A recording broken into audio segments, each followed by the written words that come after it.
cinquantenaire, cette impressionnante bande de motards a traversé Bruxelles pour joindre le salon Automoto au Heysel. C'est le retour de la Biker Parade qui n'avait plus été organisée depuis plusieurs années. Seul changement, le nombre de motards aujourd'hui limité à 600. 600 passionnés qui ont voulu se faire plaisir et promouvoir leurs moyens de transport. On est un groupe de motards libres et notre leitmotiv c'est pas d'alcool mais que du fun quoi. Donc voilà, pour prouver que la moto c'est vraiment un art de vivre, c'est une passion, c'est un kiff total. À l'arrivée, photo de famille pour la FEBIAC et le Motorcycle Council, tous deux organisateurs de la parade. Leur objectif, promouvoir l'utilisation des deux roues motorisées, qui est pour eux le moyen idéal pour circuler en ville et notamment à Bruxelles.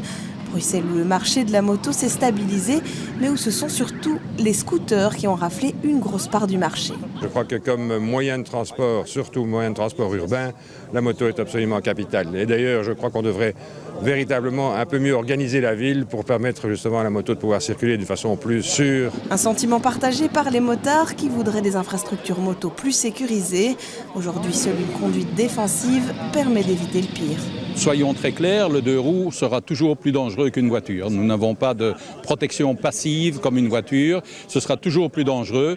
Mais si on suit des cours, si on fait attention, si on roule en défensif comme on dit, on peut passer facilement. Il ne faut pas rouler à 160 à l'heure en ville. On doit rouler aux vitesses réglementaires et on atteindra certainement son travail avant les automobilistes. La moto est en effet le moyen le plus rapide pour circuler à Bruxelles. Les motards ne comprennent donc pas qu'il ne soit pas plus considéré. Bruxelles est engorgée à crever. Avant, c'était des embouteillages 1 heure ou 2 tous les matins. Maintenant, c'est 3-4 heures jusqu'à 10h30, 11h, on est bloqué à Bruxelles. Et ben voilà, il y a la moto, il y a le deux roues motorisé.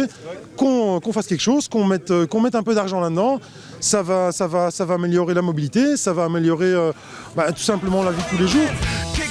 En récompense, les motards ont eu un accès spécial au salon Automoto, prolongé de 20 à 22 heures par une nocturne exclusive où tous les curieux étaient invités à visiter gratuitement les palais motos du salon.